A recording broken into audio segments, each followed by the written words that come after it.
Hello, guys. It's Tom from Tom and Ruth Podcasting. Today we're going to talk about something I've talked about before a little bit, but we're going to talk about this a little in detail. I have this gentleman in the back when I first came here, and I'd only been here about 2 years, and I want to talk about this gentleman today. I will not say his name, but he was one of my subs, and I got to know him as one of my friends.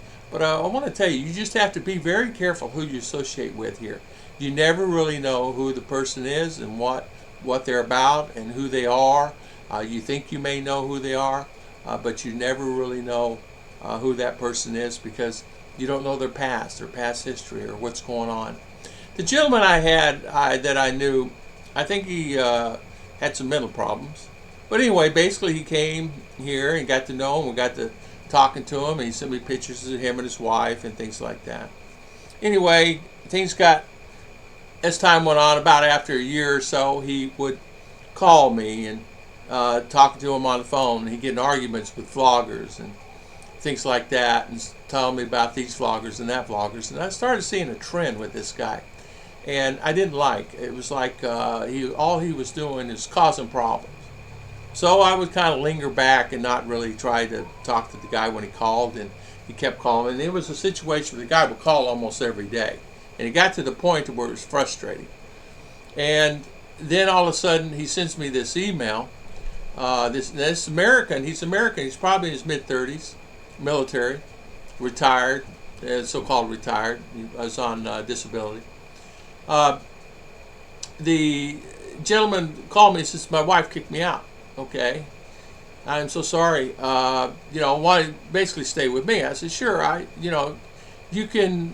And I'm thinking about it as I'm doing this. First I said, sure. But I said, you know what? I tell you what, I can help you. I'll put you up in a place. How about that? I'll put you up in a place in town. It's really inexpensive. It's not a problem. I'll front it. And you can stay there. It's within a couple miles of my house. Because right now we're doing a lot, which we were at that time. We were still finishing some of the things that we were doing here in Expandable house. So, and he said, okay. I said, well, I'll put you up. No big deal. You just come here and I'll pay the rent on the apartment. And no big deal. It wasn't much. It was $60 a month. And I said, I'll pay the apartment. I'll get your electricity hooked up, and which it should be anyway. And make sure you got everything you need. Well, so I did. It was really a nice apartment. It had really nice furniture, nice bed, whole 9 yards, 2 stories, $65 at that time.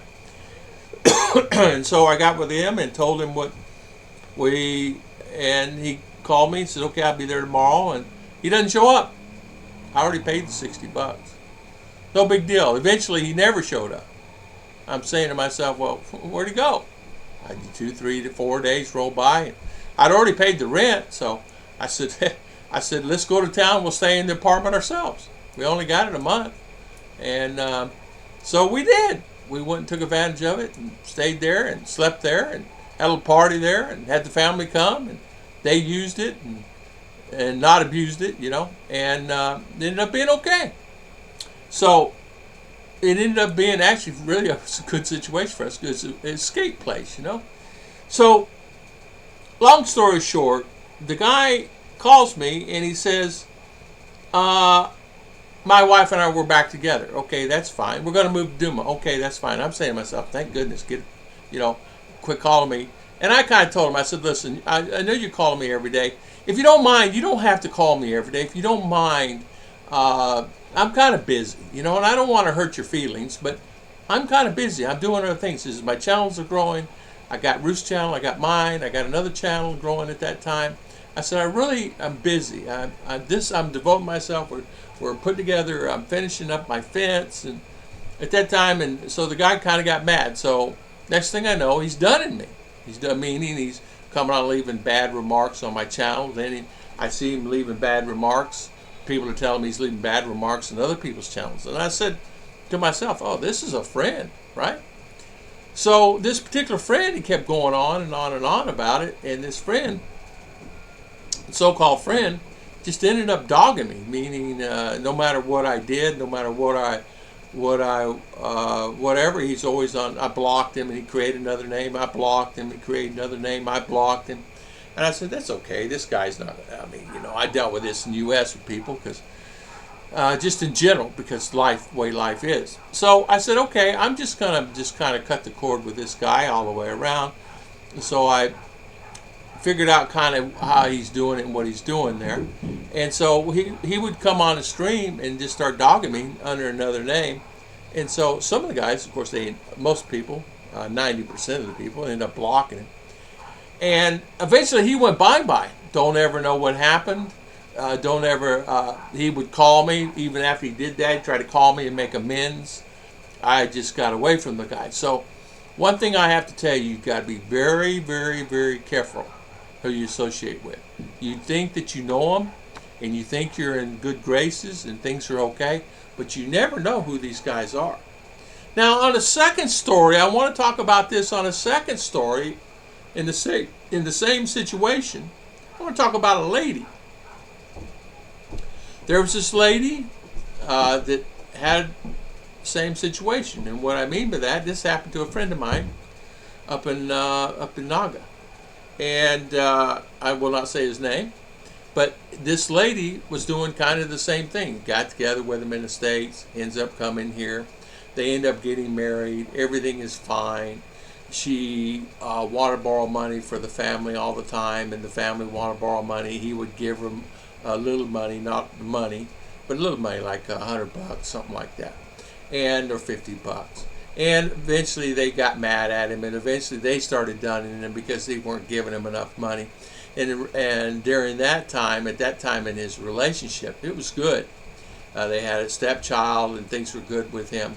The girl got kind of mad at him for not taking care of the family, because remember, it's her responsibility to take care of the family, not the boys go out and work, and not the uncles and everybody else go out and get a job. But it was her responsibility at 22, 23 years old to take care of the family, because they put that pressure on her. So he basically told her, he says, nope, I'm not doing it. I'm not doing it. I'm not doing it. So the best thing we can do is break up. I'll go back to the States. So what he did, he headed back to the States. As he's in the States, as he's there, he filed for divorce. So he filed for divorce, got the divorce from her, came back here to the Philippines, refiled with the embassy up there, the new letter and all that stuff, and shows divorce from this girl here. Now remember, she's still married to him. So he goes, now this is months go by. It's not like it happened in 1 month. This is like 10 months, 12 months later, he's back here. So he's not even in the area anymore. He's not even in her area. He said, I'm not even going within 500 miles of that area. So he ended up in another area, but the girl, because of Facebook, figured out through his friends, tracked him. Ended up tracking him where he lived. So she goes there. She's there with the child. She goes there. And he's in another relationship with another lady. He found another lady a year down the road, which you know as well as I do, it's not hard. So he finds another lady. He's with this lady, and she shows up. And what she does was she starts telling him, well, I'm yours. You're mine. We were married.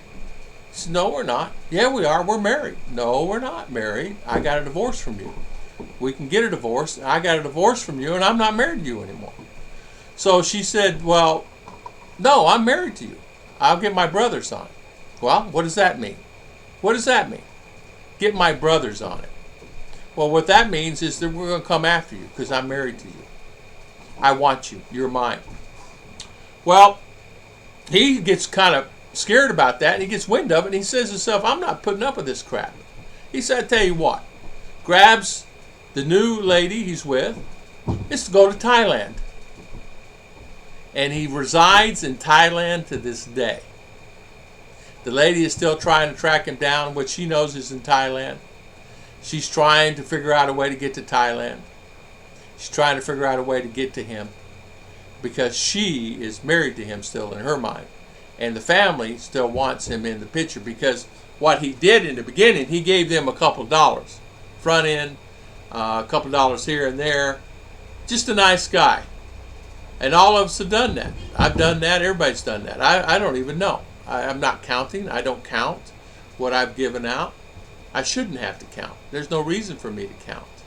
But I think all of us and people in general need to be aware on who you're getting in a relationship with.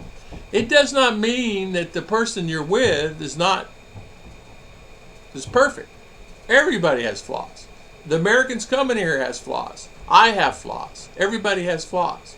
But eventually it'll catch up, and you never know what will happen. God bless everybody, and thank you so much for always watching. This is Tom from Tom and Ruth Podcast.